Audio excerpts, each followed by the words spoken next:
Hello guys! Ayan, nakapag-isa ng manok si partner. So ito yung ulam namin ngayon. Watch out guys kung ano yung niluluto niya.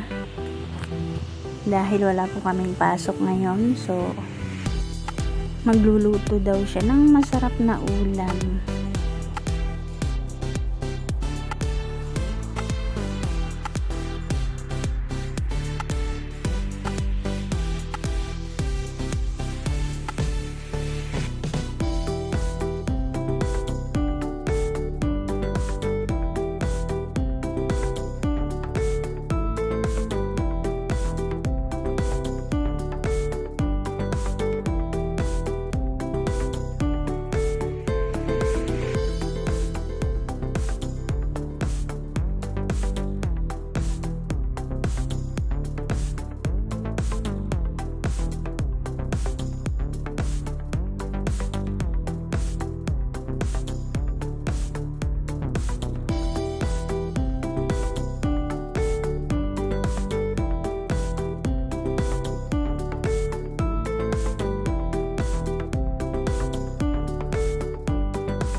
So, ayan guys.